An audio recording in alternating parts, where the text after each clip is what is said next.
le roi Benjamin a annoncé son divorce avec Adriana et a annoncé qu'elle n'était plus reine. Il ajouta qu'il lui fournirait une vieille voiture, mais que si l'empereur était d'accord, elle serait autorisée à rester au palais. Larisa se tenait à côté de Benjamin, lui serrant tendrement la main. Elle était la fille du comte le plus riche de d'Iran. Elle était la servante personnelle d'Adriana et vivait dans le palais bien qu'elle n'ait pas de sang royal. Le roi Benjamin a offert à sa bien-aimée Larisa une décoration spéciale, un diadème exquis fait à la main. Les pierres précieuses qui ornent le diadème faisaient en partie de la dot de la reine Adriana. Benjamin agit de manière inattendue avec Adriana de Quezon, la plus noble héritière de l'Empire. Bien que Larisa ne soit pas de haute naissance, beaucoup la considéraient comme la meilleure candidate pour le rôle de dirigeante. Tout le monde savait que le roi n'aimait pas sa première femme, mais la plupart pensaient qu'il préférait préserver le mariage pour le bien de la famille. En fait, Benjamin a épousé Adriana parce qu'elle était la sœur de l'empereur Luciano et la nièce du duc Riquel, ce qui l'a aidé à maintenir sa réputation de dirigeant de d'Iran, bien qu'il ne dispose que d'un petit territoire. Ce mariage de convenance dura un peu plus de 2 ans, mais le roi finit par changer d'avis à cause de sa maîtresse. Après tout, Larisa ne pouvait plus se contenter de cette situation. Au cours de ces 2 années et plus, ils ont eu plusieurs raisons de divorcer. La première raison sérieuse était la nouvelle de la grossesse de Larisa.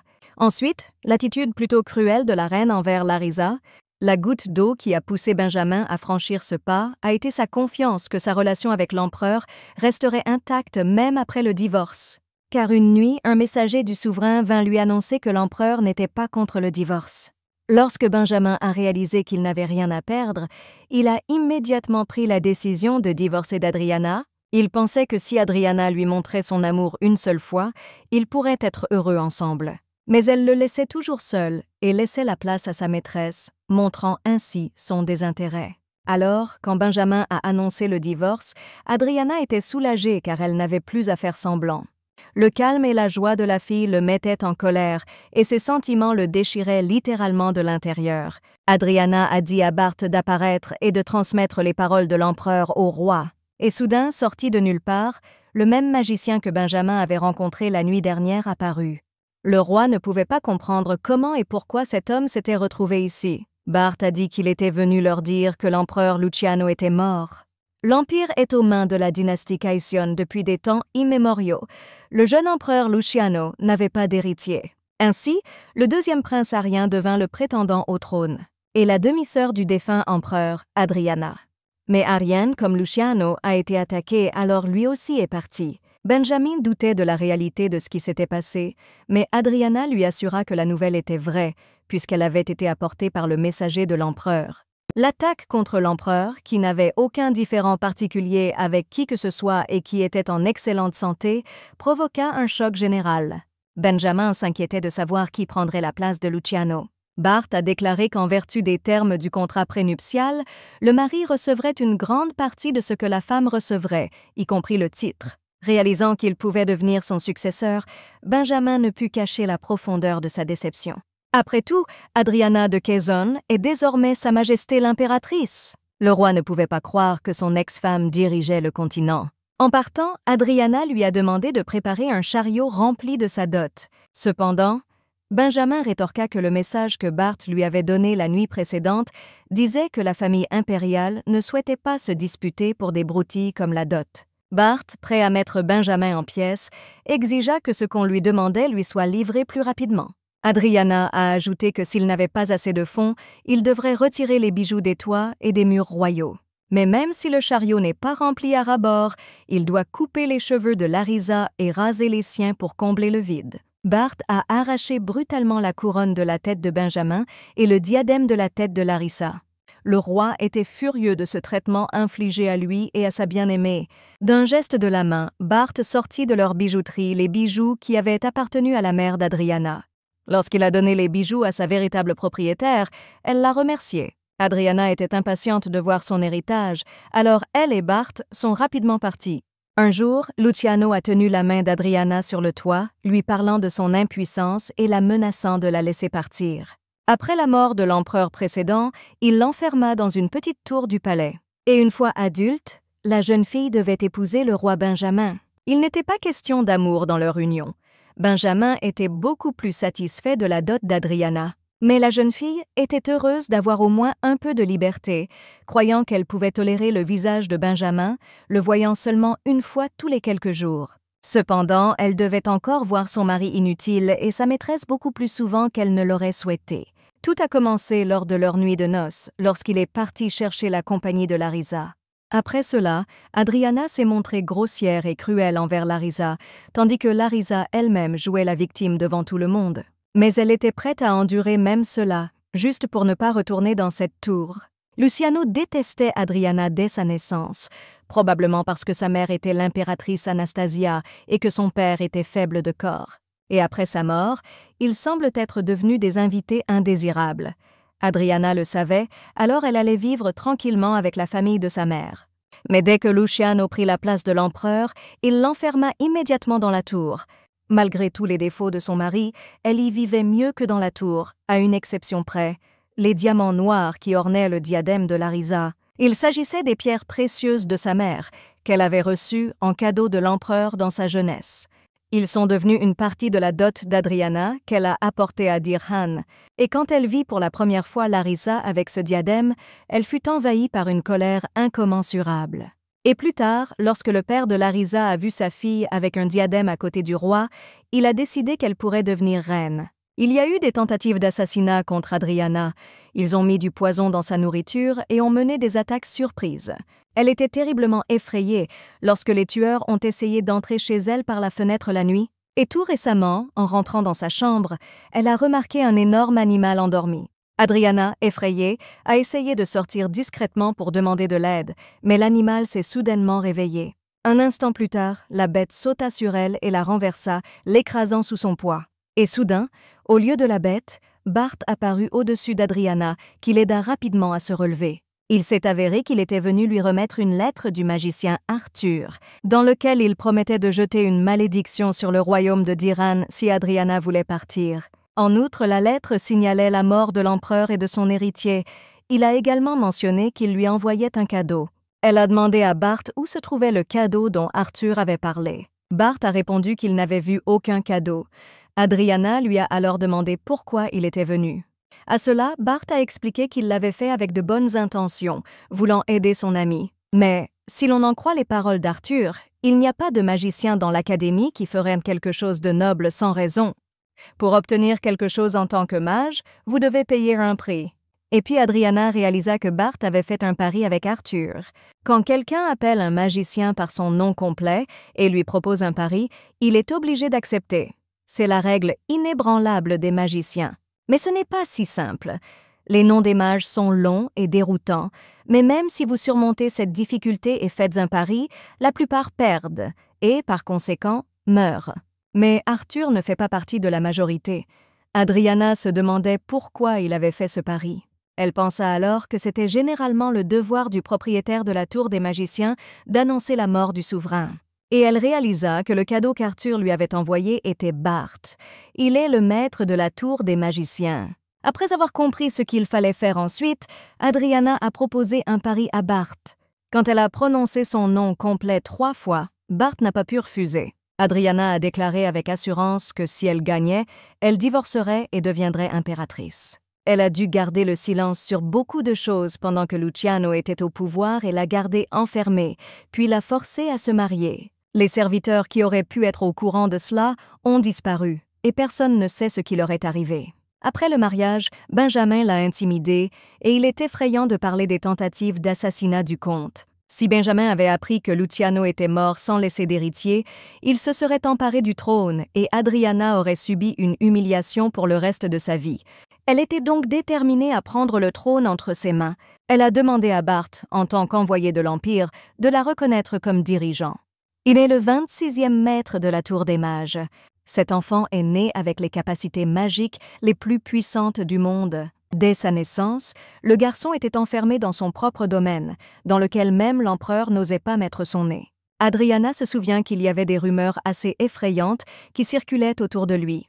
Tout le monde l'appelait un génie capable d'étudier toutes sortes de sujets en tant qu'étudiant externe. Mais on disait aussi qu'il n'avait aucun ami à cause de son mauvais caractère. Il a fait des paris avec d'autres étudiants et les a ensuite dépouillés de leur magie. Bart sourit et qualifia Adriana de courageuse, car elle avait accepté le pari, connaissant les risques. Ses yeux s'écarquillèrent de surprise lorsqu'elle lui offrit soudainement son âme. Un magicien peut prendre la moitié de la durée de vie d'une personne et créer une gemme, mais l'âme doit être offerte volontairement. La plus grande quantité de pouvoir est stockée dans les âmes associées au nom de la famille impériale. On dit que les magiciens peuvent les utiliser comme source de magie. Bart réalisa qu'Adriana savait tout et prévint, même si elle abandonnait son âme, elle pourrait ne pas devenir impératrice. Tous les messagers annonçant la mort de l'empereur sont pieds et poings, liés par magie. Ils ne peuvent en aucun cas nuire au prochain empereur. Il a refusé de parier avec elle, expliquant qu'il ne voulait pas avoir affaire à ceux qui n'étaient pas en mesure de payer. Adriana lui a demandé de lui donner 1 mois pour divorcer avant qu'il n'annonce à Benjamin la mort de Luciano. Et si elle divorce, elle obtiendra des droits sur le trône. Donc, s'il divorce dans un délai d'1 mois, elle gagnera le pari. Et elle deviendra la prochaine impératrice, et Bart deviendra son messager. Bart lui a demandé si elle voulait quelque chose en retour, puisqu'elle faisait un pari avec le propriétaire de la tour lui-même. Elle a demandé de reporter la nouvelle de la mort de l'empereur et a déclaré que pour recevoir son âme, il devait l'aider à survivre. Après de longues négociations, elle a finalement réussi à susciter son intérêt pour faire ce pari. Un jour, tout le monde, sauf Adriana, riait d'une représentation théâtrale qui se moquait d'elle et de leur vie avec le roi. Une fois la pièce terminée, Benjamin suggéra moqueusement qu'Adriana joue personnellement le rôle de sa femme. Cependant, Adriana n'est pas du genre à abandonner facilement et elle a accepté le défi en appelant l'acteur qui jouait le roi pour elle. Le garçon, sans méfiance, s'approcha d'Adriana pour saluer respectueusement son Altesse. Adriana s'est approchée de l'acteur, le déroutant, et a commencé à jouer une scène ridiculisant Benjamin. Tout le monde regardait avec stupeur ce qui se passait et Benjamin bouillonnait de colère, réalisant qu'il parlait spécifiquement de lui. À la fin, Adriana a placé une bague en saphir au doigt de l'acteur en signe de gratitude pour son excellente performance.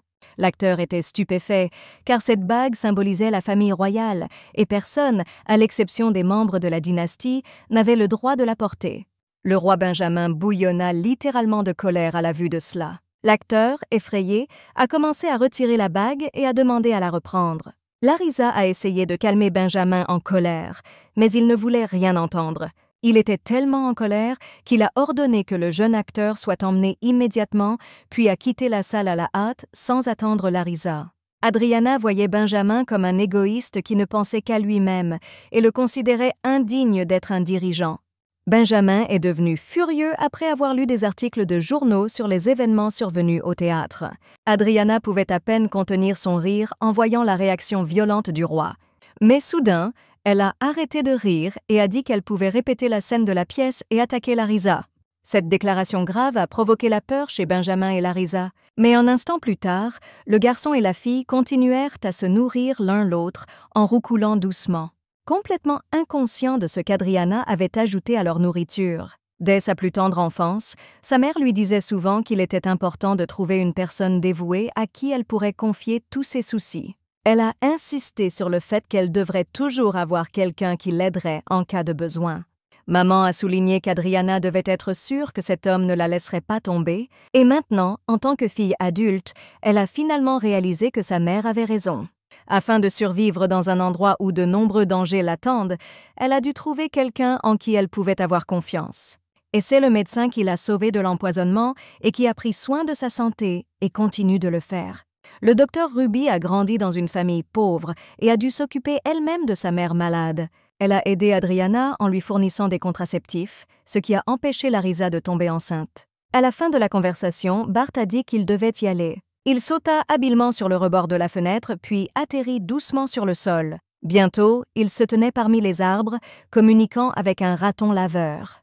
Soudain, comme par magie, un homme aux cheveux roux et aux yeux bleus perçants apparut à la place du raton laveur.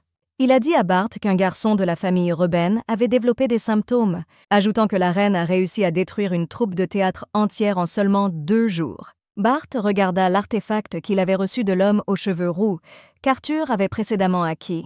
L'artefact représentait clairement la scène même du théâtre où la reine humiliait Benjamin. Souriant, Bart pensait à quel point elle était une fille capable. Mais ses pensées furent interrompues par des bruits forts provenant de la fenêtre de la chambre d'Adriana. La jeune fille lisait tranquillement un livre lorsque 4 tueurs à gages ont soudainement fait irruption dans sa chambre. Heureusement, les mercenaires n'ont pas eu le temps de faire du mal à Adriana, car Bart est arrivé à temps pour l'aider. Après que Bart se soit occupé des mercenaires, il a couru vers la fille et a remarqué que sa main était toujours blessée. Grâce à l'utilisation de la magie de guérison, le gars a réussi à se débarrasser de la blessure. Et puis il suggéra que la mort du roi pourrait soulager Adriana de ses ennuis.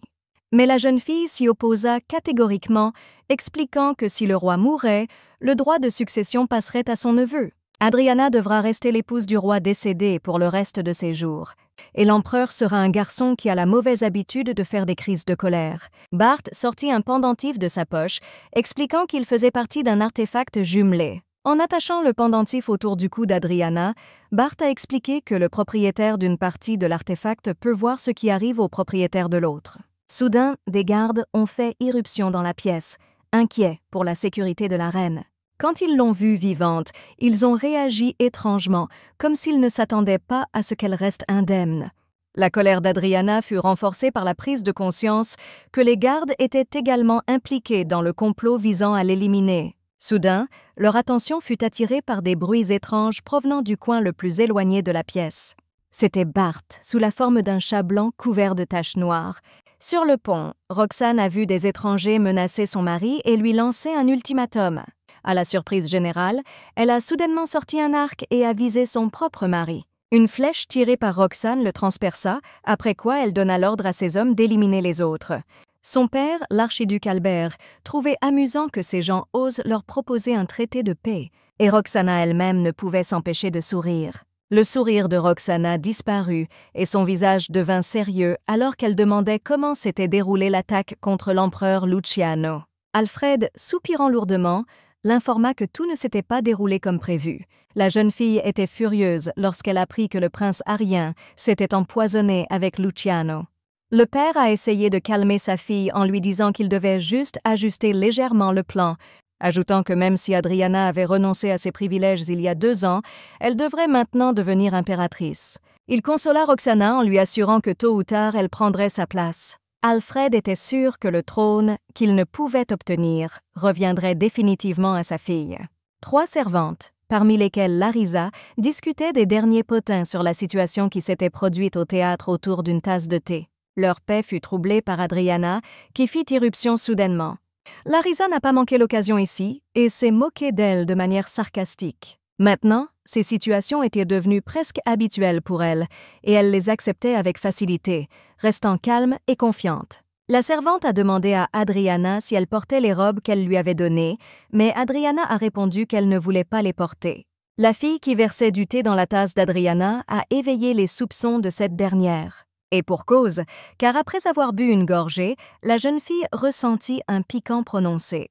Les servantes assises en face d'elle assurèrent à Adriana que le thé était en effet excellent en raison de sa douceur. Mais Adriana, comprenant qui était à l'origine de cela, attrapa brutalement Larisa par la barbe et lui ordonna de boire ce thé épicé. La fille avait bu tellement qu'elle commença à tousser à cause de l'odeur insupportable de l'alcool. Sa mère accourut immédiatement vers elle en entendant ses cris stridents. Elle était furieuse de voir comment Adriana traitait sa précieuse fille.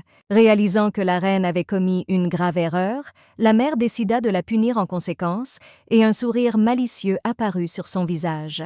Elle a exigé qu'Adriana tende les bras et elle, tenant un éventail, s'est préparée à frapper. Cependant, avant que mère ne puisse frapper, Adriana retira instantanément ses mains et il s'est avéré que la femme s'est frappée avec force, ce qui n'a fait qu'accroître sa colère. Incapable de supporter plus longtemps leur compagnie, Adriana annonça que la comtesse était renvoyée et se dirigea vers la sortie. Mais avant de partir, elle versa le reste du thé sur la tête de Larisa. Les filles qui regardaient tout ce qui se passait ne pouvaient pas croire que c'était la reine qu'elles connaissaient. Après ce qui s'est passé, Adriana s'est sentie soulagée alors qu'elle se promenait dans le parc et appréciait le parfum des roses. Bart regarda la fille à travers l'amulette magique et sourit en la regardant. Cachés dans un arbre, eux et le gars aux cheveux roux observaient tout ce qui se passait sur le territoire du royaume. Bart aimait la façon dont Adriana se défendait et était convaincu qu'elle devait avoir un plan. Ce soir-là, Benjamin consola Larisa, qui était bouleversée par la situation qui s'était produite dans le jardin. Elle a insisté pour que le gars se venge d'Adriana pour le mal qu'il a causé, et il jura qu'il ne la laisserait pas s'en tirer avec ce qu'elle avait fait à sa bien-aimée. Au Festival du Parfum, tout le monde parlait de la robe que portait la reine Adriana, et ils admiraient à quel point Larisa et Benjamin étaient beaux ensemble. Ce dernier, à la première occasion, a dit avec un sourire aux lèvres à quel point la tenue d'Adriana lui allait bien. Mais l'ironie est qu'il a lui-même choisi pour elle cette robe, que sa défunte grand-mère portait autrefois. Quelques jours avant le banquet, Bart ne comprenait pas pourquoi Adriana acceptait de porter ce mauvais goût. La jeune fille a expliqué qu'une telle tenue lui conviendrait comme à la reine folle que tout le monde considérait comme elle. Elle fut un peu surprise lorsque le gars lui demanda de lui donner une seule rose fanée, mais il a déclaré que cette rose en particulier était beaucoup plus belle que toutes les autres. Pendant qu'Adriana réfléchissait à cela, elle n'a pas remarqué comment le parent éloigné de Benjamin, Daniel Rubert, est apparu au banquet. Tous les présents murmuraient que cet homme était prêt à tout pour obtenir ce qu'il voulait. Daniel a demandé à Adriana d'être sa partenaire pour la soirée, mais elle a clairement fait savoir qu'elle était contre. Cependant, cela n'a pas arrêté le gars, alors il a tiré Adriana vers lui de toutes ses forces. La fille n'a pas pu le supporter et lui a donné une gifle retentissante au visage. Benjamin était furieux de voir à quel point Adriana était impolie envers son invité. Mais la jeune fille elle-même, au lieu de prendre ses paroles au sérieux, ne répondit que de manière sarcastique. À ce moment-là, derrière elle, 2 servantes soulevaient déjà un seau d'eau froide, se préparant à l'asperger directement sur elle. Dès que l'eau froide a frappé Adriana, Bart est instantanément apparu à côté d'elle, la couvrant de sa cape. La colère de Benjamin a atteint son paroxysme lorsqu'il a remarqué un étranger se tenant trop près de sa femme. À ce moment-là, Bart faisait une offre courtoise pour accompagner Adriana ce soir-là. Quand il lui tendit cette même rose et que la jeune fille l'accepta, la fleur commença à changer de couleur. Il ne restait aucune trace de la tenue précédente d'Adriana, maintenant elle brillait dans une luxueuse robe dorée. Tous les invités qui ont assisté à cette transformation magique se sont figés d'admiration, n'en croyant pas leurs yeux. La fille ne pouvait pas croire que Bart utilisait la magie devant tout le monde. Elle lui a dit de partir, mais le gars l'a attirée vers lui avec assurance et a répété qu'il avait l'intention de l'accompagner ce soir-là. Lorsqu'ils sont sortis pour discuter de ce qui s'était passé, Adriana s'est demandé si l'aide de Bart était sincère ou s'il essayait d'empêcher un divorce. Mais il répondit très calmement que si elle le pensait, il n'essaierait pas de la convaincre du contraire. Et même si elle était en colère contre lui pour cela, elle le remerciait quand même d'être le seul à l'avoir défendu. Benjamin continuait d'être troublé par l'identité inconnue du gars qui était à côté de sa femme à la fête d'hier. Son assistant lui a dit que l'homme avait acquis les terres de l'Urk ainsi que tous les titres. En entendant ces mots, le roi sentit une sueur froide lui parcourir le corps. Il était sûr qu'Adriana avait tout organisé pour le rendre jaloux. Le majordome est soudainement entré dans le bureau, annonçant qu'une lettre était arrivée de Kessman. Il est indiqué que le duc Alfred va former une force spéciale, sélectionnant uniquement des soldats de Dirkhan. En fait, le duc, en tant que commandant en chef, se débarrassera simplement de tous ceux qui lui sont désagréables en plaçant des soldats de ce détachement au front. Réalisant que sa vie insouciante touchait peut-être à sa fin, Benjamin a décidé de prendre les choses en main. Tout en peignant les cheveux d'Adriana, la servante s'apprêtait à appliquer le parfum de rose que Larisa utilise souvent, déclarant que c'était la volonté du roi. La jeune fille a catégoriquement refusé, prévenant qu'en utilisant ce parfum, la servante risque de découvrir à quoi ressemble Adriana lorsqu'elle est en colère. Un instant plus tard, Benjamin fit irruption dans la chambre d'Adriana, vêtue seulement d'une robe. Le premier ne comprenait pas pourquoi il était apparu et pourquoi il était dans cette forme. Cependant, Benjamin a expliqué qu'il lui donnait tout de lui-même parce qu'il avait remarqué à quel point elle était jalouse de lui envers Larisa. Retenant sa colère, Adriana répéta avec force qu'elle ne voulait absolument pas le voir. Avant que Benjamin ne puisse répondre, un chat enragé s'est précipité sur lui, agitant ses griffes dans toutes les directions. Le prenant dans ses bras, Adriana prévint son pathétique mari que si quelque chose comme ça se reproduisait, elle lui ferait la même chose qu'à Daniel. Lorsque Benjamin quitta la pièce, effrayée, la fille ordonna au chat de faire demi-tour. Et une seconde plus tard, au lieu d'un petit chaton, elle serrait Bart dans ses bras. Un peu gênée, Adriana commença à grogner contre Benjamin, lui reprochant d'avoir attaqué Benjamin. Elle pensait qu'il voulait constamment le tuer, juste pour éviter d'obtenir son âme. Mais Bart dit qu'il ne fait que ce qu'il veut. Et à ce moment-là, il a voulu mordre le roi, alors il l'a fait, ajoutant que si ses mains n'avaient pas été liées par l'ancien contrat avec la famille impériale, il l'aurait tué. Le lendemain matin, Benjamin courait dans le parc avec un arc dans les mains après un raton laveur, et lorsqu'il échoua une fois de plus, il reporta son irritation sur ceux qui l'entouraient. Il était sûr que tout le monde, même le raton laveur, se moquait de lui. Larissa, ayant appris que Benjamin était allé dans la chambre d'Adriana, s'est mise en colère et a fondu en larmes. Mais il voulait seulement concevoir un héritier dans lequel coulerait le sang impérial. Il comprenait pourquoi il n'y avait aucune nouvelle d'Adriana, mais le fait que Larissa n'ait pas signalé la grossesse lui faisait penser que le problème venait de lui. Perdu dans ses pensées, il n'a pas remarqué comment ce même raton laveur lui a volé sa bouteille d'eau. Quand il vit cela, il fut stupéfait et ne pouvait pas croire qu'une telle chose puisse arriver. Adriana regardait en riant comment même un petit animal ne prenait pas un tel roi au sérieux. Larissa a même décidé d'être sarcastique ici, en disant qu'elle passait souvent du temps avec Benjamin à le regarder chasser. Quand elle a appris qu'Adriana pouvait utiliser un arc, elle a semblé ravie, mais seulement pour dire plus tard que c'est le roi qui lui a appris. Adriana savait que Larissa essayait de la mordre plus fort après que Benjamin soit entré dans sa chambre. Ce dernier décida de voir à quel point la reine utilisait bien les armes. J'ai donc proposé que nous rivalisions avec elle en termes de quantité de gibier tué au cours de la journée. Cependant, Adriana ne voyait aucune raison de perdre son temps à prouver ses compétences. Larissa était imparable. Elle a insisté sur le fait qu'elle ne reconnaîtrait ses capacités que si la reine capturait quelqu'un de grand. Adriana ne se souciait pas du tout de sa confession. Il était plus important pour elle d'entendre des excuses pour son ignorance. Larissa a dit que si elle gagnait, ce serait Adriana qui s'excuserait. Cette dernière décida de ne pas hésiter et pointa son arc droit sur Larissa. La jeune fille et ses sujets observaient Adriana avec inquiétude, craignant de bouger. Larissa a crié que le roi ne la laisserait pas s'en tirer si elle lui faisait du mal d'une manière ou d'une autre. Mais Adriana semblait être exactement ce qu'elle voulait.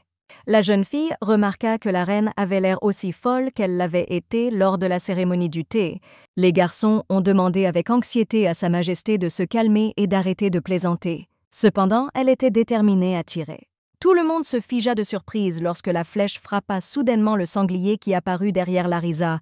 Adriana a dit avec un sourire qu'elle avait gagné leur concours. Et, saisissant brutalement Larissa par le menton, elle lui ordonna de s'excuser.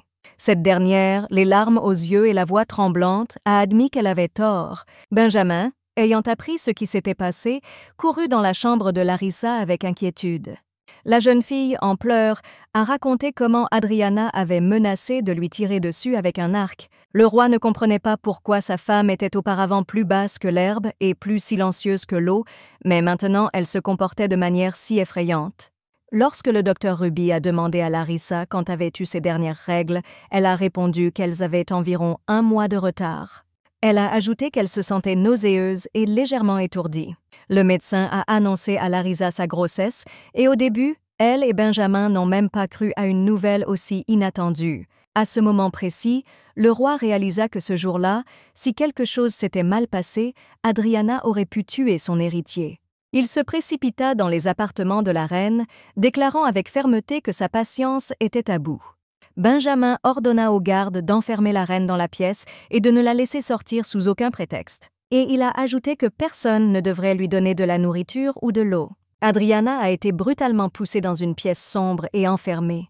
En écoutant le bruit des pas qui s'éloignaient, la jeune fille était convaincue que tout le monde était parti. Elle saisit précipitamment l'amulette dans sa main et une aura de magie s'embrasa soudainement autour d'elle. Et quelques secondes plus tard, elle savourait le festin que Bart lui avait préparé. Il a fait en sorte qu'Adriana ne meure pas de faim. La jeune fille a déclaré que le docteur Ruby l'avait aidée à inventer la grossesse de Larissa. Bart se demandait pensivement combien de temps la pièce resterait fermée à clé.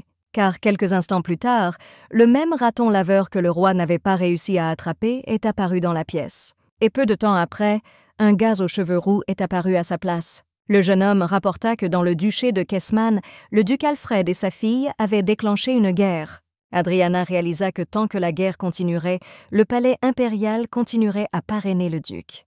L'homme aux cheveux roux a également parlé d'une escouade spéciale créée par le duc. La jeune fille était sûre que les plans du duc visaient à briser à la racine l'esprit du prochain successeur de l'Empire, le roi d'Iran. Benjamin fut tourmenté par l'incompréhension et la colère lorsqu'il apprit que durant les 3 jours de grève de la faim, Adriana n'avait jamais daigné s'excuser. Et quand l'assistante dit qu'elle commençait à paraître encore plus joyeuse, le roi frappa du poing sur la table d'un air menaçant. Il allait la laisser nue et affamée encore plus longtemps, mais il avait peur d'avoir des ennuis si l'information parvenait à l'empereur. Un jeune majordome est entré dans le bureau et a annoncé une lettre qui était arrivée de Kessman, ce qui indique que tous les soldats du détachement spécial ont été capturés et brutalement exécutés. Benjamin savait que les familles des morts viendraient le voir avec des plaintes et il ne pourrait pas les ignorer. Il était pieds et poings liés par les circonstances, alors il ordonna que la reine soit libérée. Des gouttes de sueur coulaient sur son visage, tandis qu'il essayait de calmer la noblesse, furieuse de la situation. Le comte Estelle, le père de Larisa, suggéra au roi de divorcer d'Adrienne, car sinon il ne pourrait en aucune façon influencer l'empereur. Il était prêt à tout pour aider Benjamin à y parvenir. Et ce dernier a promis de réfléchir sérieusement à une telle proposition. Il était agréablement excité à l'idée qu'il avait un moyen de divorcer d'Adriana et de conserver sa dot. Lors de sa promenade dans le jardin, Larisa était charmante dans la nouvelle robe que lui avait offerte le roi. Les servantes la regardaient avec une pointe d'envie et d'admiration dans les yeux. La tension envahit instantanément l'air alors qu'Adriana s'approchait d'eux. Les filles ont immédiatement salué la reine. Mais elle a remarqué que la seule qui ne l'avait pas fait était la mère de Larisa, et elle, serrant les dents, hocha la tête à peine perceptiblement en guise de salutation quand Adriana s'approcha. Et puis elle a décidé d'être sarcastique, demandant comment la reine avait pu vivre enfermée pendant 3 jours sans nourriture ni eau. Adriana répondit que le roi ne pouvait pas être aussi cruel envers elle, alors elle passa un très bon moment. Prenant son courage à 2 mains, Larisa s'avança et déclara qu'elle ne serait plus polie envers la reine. Adriana, restant glaciale, lui ordonna froidement de s'en aller. Alors Larisa a décidé de l'énerver en disant que le roi allait lui offrir un diadème avec des diamants noirs. Il a promis de faire fondre leurs alliances avec Adriana et de lui fabriquer des boucles d'oreilles. La jeune fille déclara avec assurance qu'elle pouvait tout prendre à la reine et que cela ne lui serait pas difficile. Adriana montra à Larisa l'amulette qui pendait autour de son cou, anticipant l'envie de sa rivale. Et elle avait vraiment l'intention de l'éloigner de la reine. Elle a dit qu'elle ne partirait pas tant qu'Adriana ne le lui aurait pas donné. Il a menacé Larisa en lui disant que si elle ne le faisait pas, elle tomberait accidentellement dans l'étang. Cependant, cela n'effrayait pas du tout Adriana. Au contraire, cela aurait été à son avantage. Alors, sans une once de regret, elle poussa Larisa dans l'eau. Benjamin, en apprenant cela, s'est immédiatement précipité pour calmer sa bien-aimée. Il craignait d'être le prochain, car Adriana avait tenté d'assassiner Larisa plus d'une fois. Il avait de nombreuses raisons de divorcer, mais il ne pourrait pas lui restituer la totalité de sa dot en cas de divorce. Parce que la charrette d'or arrivée avec Adriana a servi à construire de nouvelles colonnes pour le palais et pour le jardin, et aussi pour les vêtements avec des décorations pour Larisa, ce dernier élabora un plan pour se débarrasser de la reine au profit de Benjamin. À cette époque, Adrina, assise dans sa chambre, craignait d'avoir apporté trop peu de dot. Elle savait que Benjamin avait peur de mettre l'empereur en colère s'il ne pouvait pas restituer la dot en cas de divorce, alors elle s'accrocha au mariage. Cela fait 27 jours que Bart a annoncé la mort de l'empereur. Si Adriana ne divorce pas dans les 3 prochains jours, Benjamin montera sur le trône. Adriana, résignée au fait qu'elle avait perdu le pari avec Bart, lui promit de purifier complètement son âme avant de la lui donner. Mais le gars n'était pas du tout content d'une telle victoire, parce qu'il veut voir Adriana exercer son droit et monter sur le trône, expliquant cela par le fait que pour le propriétaire de la tour, être le messager de quelqu'un de plus stupide que Luciano est trop honteux. De plus, il ne peut pas nuire à Benjamin avec la magie, jusqu'à ce qu'un nouvel empereur soit déterminé. Cette même nuit, Bart apparaît dans la chambre du roi, se présentant comme un émissaire de l'Empire. Il ne comprenait pas du tout ce qu'il faisait ici. Il pensait que l'empereur l'avait envoyé à cause d'Adriana, alors il expliqua que même si le comportement de la reine pouvait parfois être insupportable, d'Iran resterait fidèle à la famille impériale. Mais Bart a dit qu'il était venu pour autre chose, à savoir informer que Sa Majesté n'est pas contre leur divorce d'avec la reine. Benjamin était heureux de cette nouvelle, mais craignait de ne pouvoir récupérer la dot d'Adriana. Cependant, Bart le rassura en lui disant que la dot apportée par la reine ne représentait qu'une infime partie de ce que possédait la famille impériale. Après le départ du messager, Benjamin ne put contenir sa joie de pouvoir désormais divorcer d'Adriana sans aucune perte. À ce moment-là, le médecin a dit à Larisa qu'elle n'était pas enceinte. Alors que Ruby était sur le point de rapporter cela au roi, la fille lui attrapa la main. Elle avait peur que si Benjamin découvrait cela maintenant, il serait encore plus réticent à divorcer. Le docteur Ruby décida alors de lui donner 3 jours, après lesquels elle informerait Sa Majesté, même si elle devait quitter le palais. Tout s'est déroulé exactement comme Adriana l'avait prévu. Benjamin, qui pensait qu'il n'aurait pas à rendre la dot, raconta à Larisa la conversation avec l'envoyé. Et Larisa, pour ne pas rater le moment, a commencé à exiger avec insistance le divorce de sa part. La procédure n'a duré qu'une journée. De nombreuses personnes se sont rassemblées pour assister à un tel événement. En entrant dans la salle, Adriana salua le roi Benjamin avec une profonde révérence. Lui, plein de courage, lui ordonna de s'agenouiller, et la fille s'inclina vraiment devant lui. Benjamin annonça le divorce et déclara qu'à partir de ce jour, Adriana n'était plus reine. La jeune fille était si heureuse de ne plus avoir à être polie envers cet homme vil. Elle le remercia d'avoir enfin mis un terme à cela, car elle se retenait depuis 2 ans. Benjamin et Larisa ne comprenaient pas pourquoi Adriana était si heureuse. Ce dernier appela Bart pour annoncer le message de l'empereur au roi. Soudain, dans un tourbillon de vent mystique, comme sorti de nulle part, Bart est apparu. Et il rapporta à tous ceux qui étaient présents que l'empereur Luciano et le prince Ariane étaient morts. Et comme le roi Benjamin venait de divorcer de la reine Adriana, elle devient la nouvelle impératrice du continent. Après cela, Adriana, souriant largement, exigea que Benjamin lui rende la charrette remplie d'or qu'elle avait apportée avec elle à Diran. Le roi tomba à genoux et supplia en larmes Adriana de rester à Diran quelques jours de plus. Elle trouvait même désagréable de le regarder, tellement il lui était dégoûtant. Mais il n'a jamais cessé d'espérer qu'Adriana pourrait encore lui pardonner, alors il la flattait du mieux qu'il pouvait. Et puis, il a même déclaré qu'il voulait divorcer parce que Larisa portait son enfant et qu'il devait en assumer la responsabilité. Mais maintenant, il était sûr que Larisa avait conspiré avec le médecin royal et avait menti au sujet de la grossesse. Il regarda la fille avec colère et lui ordonna de s'excuser auprès de la reine pour ses mensonges. Larisa ne pouvait pas croire que son amant la traitait comme ça. Il la saisit brutalement par le bras et, la regardant droit dans les yeux, lui ordonna de se taire et de se mettre à genoux. La fille s'est effondrée sur le sol et a commencé en larmes à demander pardon à Adriana. Mais la reine n'allait pas fermer les yeux sur ce que ce couple avait fait. Benjamin, posant sa main sur son cœur, commença à jurer son amour à Adriana. Il a ajouté qu'il était devenu jaloux lorsqu'il l'a vue au banquet avec un autre homme. Il était déjà prêt à lui demander à nouveau de l'épouser, mais Adriana l'a interrompu à temps. Benjamin a assuré qu'il serait difficile pour une fille aussi naïve de se retrouver dans le monde cruel de la politique. C'est pourquoi Adriana a désespérément besoin de quelqu'un comme lui. Mais la reine savait que le fait qu'il gouverne d'Iran était une tragédie pour elle et pour tout d'Iran. Elle lui ordonna donc de lui donner sa dot sans plus attendre. Le lendemain, Adriana a profité d'une promenade en calèche fabriquée avec l'argent de sa dot. Barta ne pouvait pas du tout se calmer à l'idée qu'Adriana avait décidé de laisser le comte en vie après tout ce qu'il lui avait fait. Mais elle ne se souciait pas du tout de ces gens-là, car désormais ils ne la dérangeraient plus. Adriana savait que le travail de Bart était terminé et qu'il devait retourner à la Tour des Mages.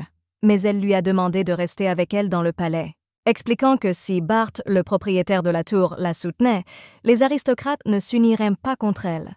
Cependant, pour Bart lui-même, tout cela ressemblait à un ennui mortel. Enfant, la mère d'Adriana lui a enseigné la politique. Elle lui raconta les devoirs de l'impératrice. La jeune fille ne pouvait même pas imaginer qu'elle devrait plus tard affronter Luciano. Il y avait une pointe de colère dans les yeux de Bart quand Adriana a dit quelque chose qu'elle n'aurait pas dû dire. Quand elle était petite, elle entendait souvent sa mère dire qu'il ne fallait jamais s'immiscer dans les affaires qui se déroulaient sur le territoire des magiciens. Réalisant qu'elle en avait trop dit, Adriana se figea de peur, attendant de voir ce que Bart allait faire. Mais il s'est approché et a souri, voyant à quel point la fille était effrayée. Elle poussa un soupir de soulagement lorsqu'elle réalisa qu'il n'était pas en colère. Et puis j'ai décidé de demander si tous les magiciens avaient des corps immortels aussi mignons. Bart a révélé que sa mère était un dragon. Adriana a admis qu'elle aime câliner Bart quand il est dans son corps de chaton. Une seconde plus tard, il était assis devant elle sous la forme d'un chat tacheté. Et puis il sauta dans les bras d'Adriana, la ravissant avec son ronronnement. Dans le palais impérial, les aristocrates étaient assis en attendant le nouveau souverain. Le baron Tubert trouvait étrange qu'Arthur ait envoyé un émissaire il y a un mois, mais il n'avait reçu aucune nouvelle. La comtesse Hermann a admis qu'elle avait également envoyé un homme à d'Iran. Chacun d'eux prépara un pot de vin pour apaiser le nouvel empereur. Quand Adriana est entrée dans la pièce, ils se sont tous figés, confus quant à ce que cette fille faisait là. Le baron Tubert tenta de l'arrêter, lui expliquant qu'un nouveau souverain devait arriver d'un instant à l'autre. Après s'être assise sur le trône, Adriana leur annonça qu'elle était la nouvelle souveraine. Mais l'homme n'a pas cru ce qu'elle disait jusqu'à la fin. Adriana a ensuite demandé à Bart de transmettre la nouvelle au baron. Le gars a annoncé à toute la salle qu'en tant qu'envoyé, il avait rempli son devoir et était revenu. Et il présenta les aristocrates à leur nouvelle souveraine, Adriana. Il ne pouvait pas croire que c'était la même fille qu'il n'avait pas vue depuis son départ pour le duché de Riquel. Le baron Tubert objecta que, selon le contrat de mariage, le titre devait revenir au roi de d'Iran. Mais Adriana leur a parlé du divorce et du fait que Luciano et Ariane étaient morts. Elle était donc la prochaine dirigeante. Tous les présents se sont levés pour saluer la nouvelle impératrice. Adriana ne ressentait aucune joie dans leurs paroles. Enfant, elle a toujours été ignorée par les aristocrates. C'était une princesse dont l'existence a été cachée grâce aux efforts de Luciano. Elle a ensuite été complètement ridiculisée pour avoir été expulsée du palais. Ce n'est pas l'endroit qu'elle avait en vue depuis son plus jeune âge, mais après l'avoir escaladé maintenant, cela ne semble pas si mal. Le soir même, un Arthur joyeux fait irruption dans la chambre d'Adriana. La jeune fille, voyant son vieil ami, se jeta immédiatement dans ses bras. Bart n'était pas ravi de leur proximité, alors il a rapidement emmené Adriana. Ce dernier ressentait une tension particulière entre les deux. Agenouillé devant Adriana, Arthur était prêt à exécuter ses ordres. Elle l'a nommé assistant officiel parce qu'elle lui faisait confiance en tant que vieille amie. En embrassant la main d'Adriana, Arthur jura allégeance à Sa Majesté l'impératrice. Bart observa le garçon avec méfiance, expliquant qu'il avait été plus malin que de nombreuses personnes à l'académie.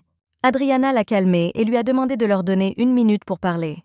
Lorsque Bart les quitta, elle demanda à Arthur quelle était la situation au palais. Il a déclaré que pendant que le malade Luciano passait tout son temps dans la chambre, le pouvoir passait entre les mains des aristocrates. Il n'avait donc absolument aucune intention de se soumettre au nouvel empereur. Et ceux qui ont désormais plus de pouvoir sont l'archiduc Alfred et sa fille, et leur prochaine victime est Adriana. La fille se souvient de la façon dont elle protégeait un cheval lorsqu'elle était enfant, de Roxane, qui, parce qu'elle était arrivée deuxième dans une course de chevaux, l'a brutalement poignardée à mort. Elle a toujours été une enfant dont l'aura n'était pas du tout enfantine. Elle est comme son père, tuant des soldats qui n'ont pas gagné au combat. Adriana a compris que Roxana voulait mettre Arien sur le trône pour pouvoir le faire tourner autour de son doigt, mais maintenant, ayant entendu la nouvelle, elle essaierait de la tuer. Arthur ajouta que les relations entre les aristocrates étaient également en plein désarroi. Ils se détestent tous. Tout en ignorant la famille impériale, ils veulent quand même placer quelqu'un de leur famille au poste de conseiller de l'impératrice. Arthur a semé la discorde entre eux pour qu'ils ne puissent pas s'unir, mais il reste très peu de temps. Et Adriana a compris qu'ils devaient attirer au moins une personne à leur côté le plus tôt possible. Et Arthur savait que la famille du duc Riquel serait un excellent candidat pour ce rôle. Mais Adriana était catégoriquement contre eux, alors elle a posé des questions sur les autres. Et Arthur a dit que le baron Bent était loyal, mais issu d'une petite famille, donc il ne penserait même pas à briser la famille au nom de la loyauté envers la couronne. Et la comtesse Hermann n'écoutera même pas une proposition si elle ne lui est pas bénéfique. Après avoir écouté, Adriana se demandait si le duc Riquel prendrait son parti. Après tout, il fut un temps où il ne la croyait plus. Mais la jeune fille décida quand même de prendre un risque et ordonna à Arthur de dire au duc qu'elle voulait le rencontrer seul. Alors qu'Arthur partait, il rappela à Bart qu'il était temps pour lui de rentrer et il était effectivement sur le point de partir. Il rassure Adriana en lui disant qu'il reviendrait bientôt, car le palais s'est avéré beaucoup plus intéressant qu'il ne le pensait. Le duc Riquel et Adriana étaient assis l'un en face de l'autre à une immense table. Lorsque la jeune fille a dit qu'elle pardonnait au duc, il ne pouvait pas comprendre ce que sa famille avait fait de mal pour être pardonnée.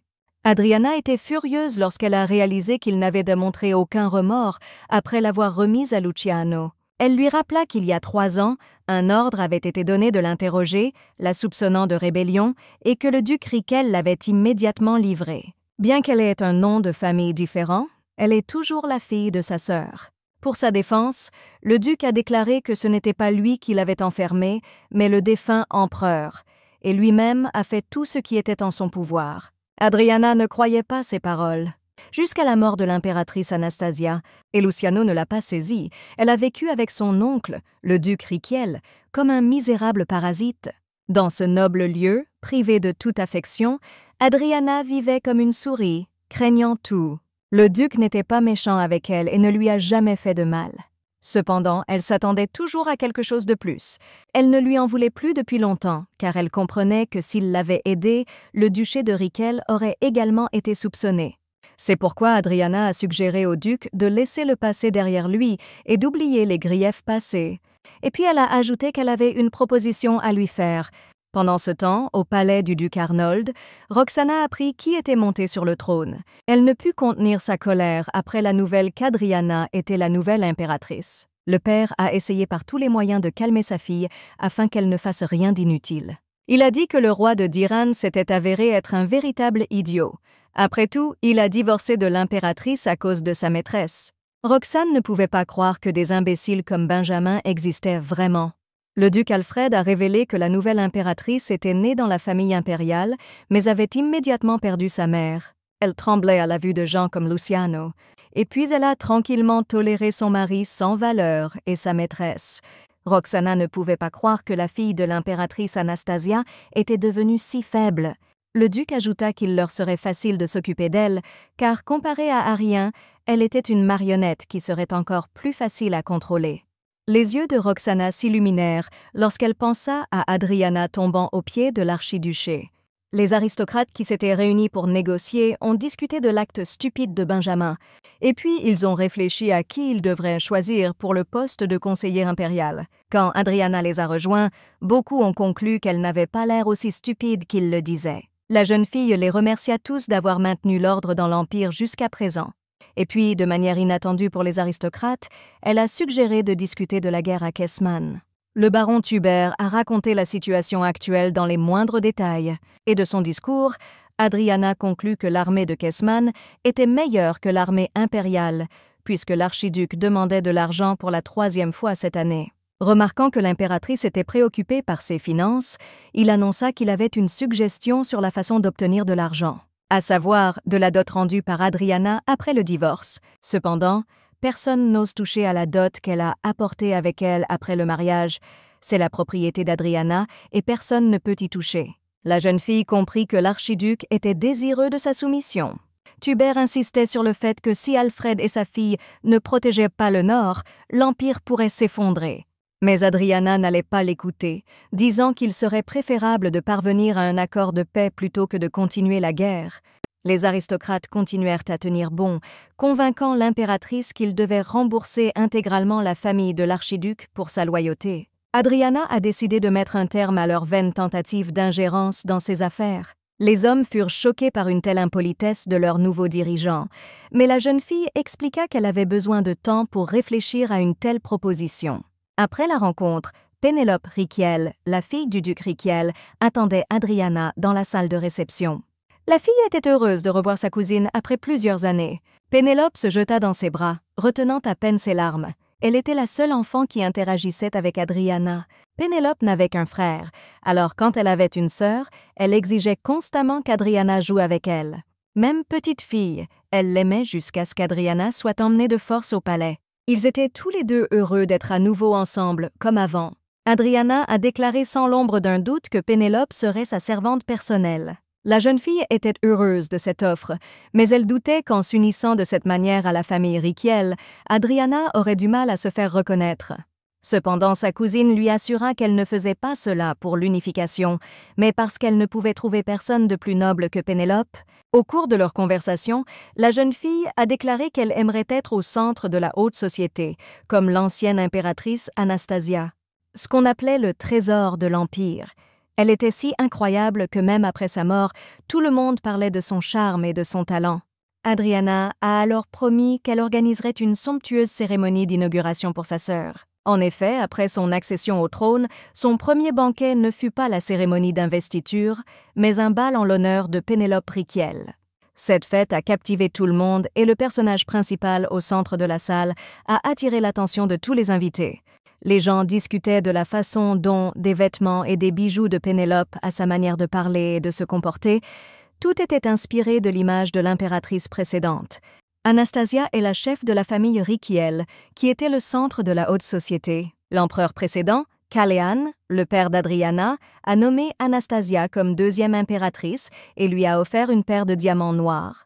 Elle ne s'intéressait pas aux rubis rouge sang ni aux émeraudes vert foncé.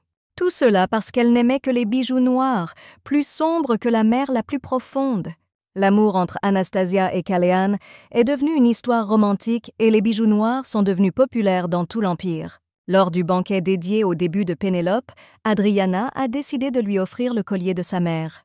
Pour les invités qui regardèrent cela, un tel cadeau semblait trop important, même pour une sœur. Ainsi, la famille impériale et le duché de Rykiel furent unis. Adriana a promis de montrer sa confiance à la famille Rykiel. Et le titre de trésor de l'Empire, qui était le symbole de la défunte Anastasia, passa désormais à Pénélope. Le duc Rykiel retint ses larmes en regardant sa nièce et remarqua à quel point elle ressemblait à sa mère. Arthur et Pénélope furent un peu surpris quand Adriana suggéra qu'ils dansent ensemble.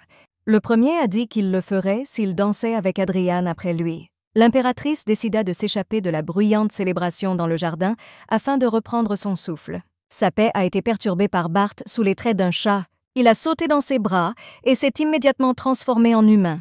Sans perdre de temps, il a demandé à Adriana de danser. L'attirant plus près de lui et la regardant droit dans les yeux, il dit qu'il était venu uniquement pour elle. À son retour du bal, il dit à Ricky qu'à son arrivée, le banquet battait son plein. Mais au moment où lui et Adriana étaient seuls, il leur semblait qu'ils étaient seuls au monde. Le garçon était heureux que ses cours de danse n'aient pas été vains. Et puis il a ajouté qu'Arthur dansait si bien qu'il l'utilisait pour séduire les filles de l'académie. Bart ne voulait pas entendre un mot à son sujet. Ricky a rapporté que pendant son absence, la nouvelle est arrivée que la famille Layton présentait à nouveau des symptômes de crise. La rumeur dit que la pierre spirituelle de la famille impériale peut être utilisée pour guérir la maladie. Et le gars a suggéré que Bart pourrait cibler l'impératrice puisqu'elle était la personne dont il pouvait se rapprocher. Le magicien, entendant cela, bouillonna de rage et attrapa brutalement Ricky par le cou. Il avait l'air effrayant lorsqu'il a averti le garçon de ne pas oser parler de Sa Majesté comme ça. S'étant un peu calmé, il annonça qu'il irait à Layton à la recherche d'un indice. À ce moment-là, Adriana discutait du récent banquet avec Arthur. La fille fut surprise lorsqu'il se pencha vers elle, lui rappelant qu'elle n'avait jamais dansé avec lui. Arthur l'a averti que Bart pourrait être celui qui lui ferait du mal en obscurcissant son esprit, et Adriana comprit pourquoi il lui demandait d'être plus prudente. Bart a tué des gens à de nombreuses reprises sans cligner des yeux, mais uniquement pour la protéger. La jeune fille suggéra de mettre fin à cette conversation et de réfléchir à la manière de faire taire le baron Tuberet lors de la réunion de demain. L'homme n'arrêtait pas de dire qu'ils avaient besoin de plus d'argent pour la guerre à Kessman. Cependant, le baron Bent fut le seul à dire que, pour le bien de l'Empire, il fallait mettre fin à la guerre le plus tôt possible.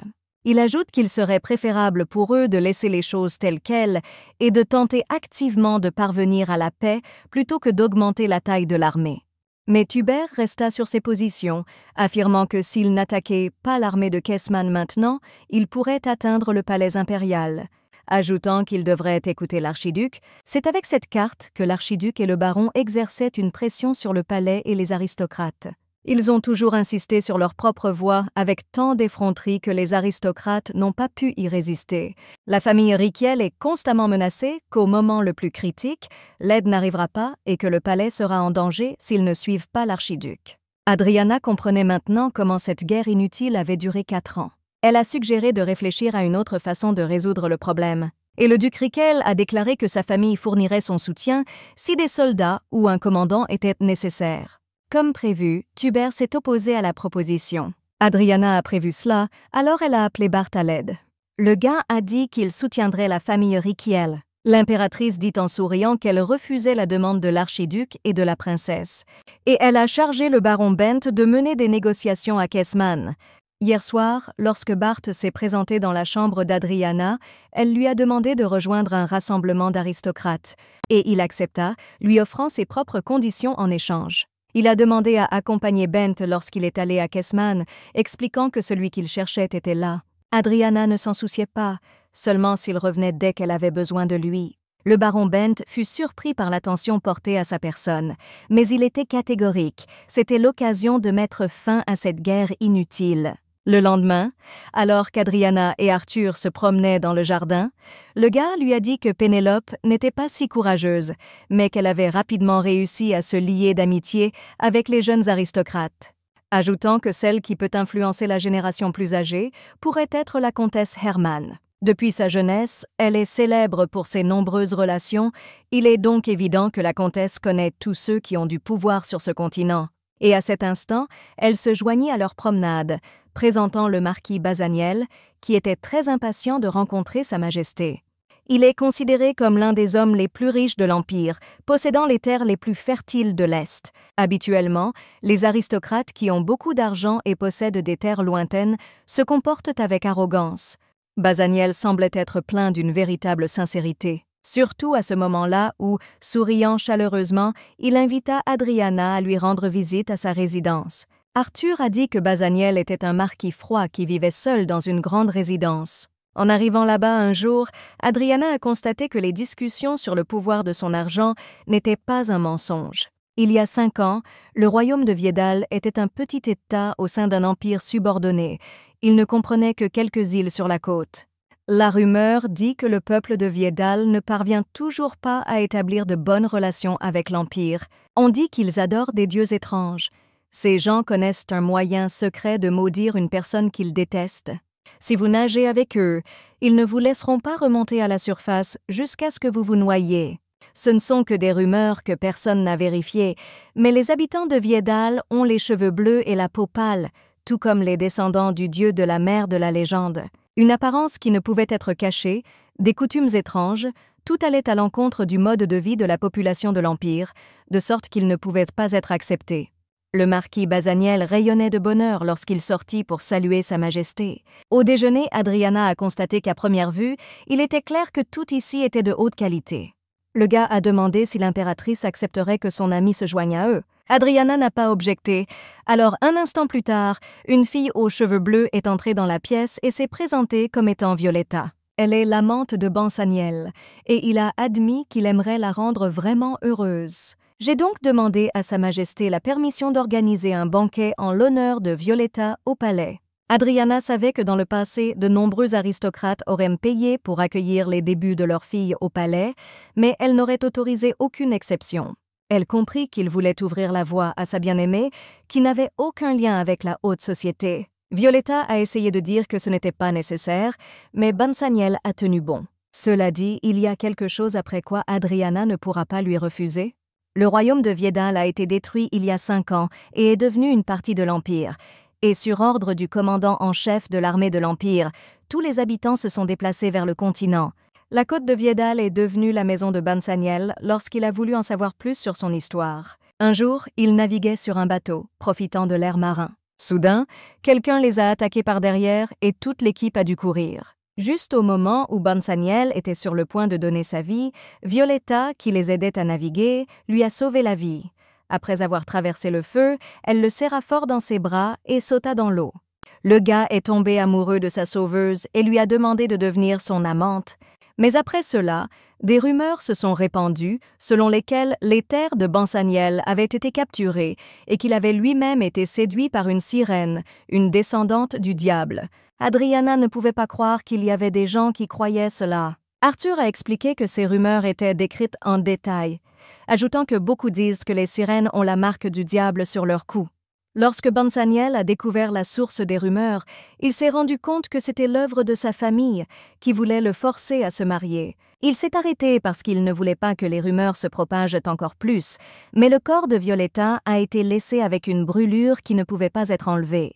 Donc le gars voulait qu'elle fasse ses débuts au palais, simplement parce que c'était un moyen rapide de devenir célèbre dans la haute société, même s'il y avait des rumeurs à son sujet.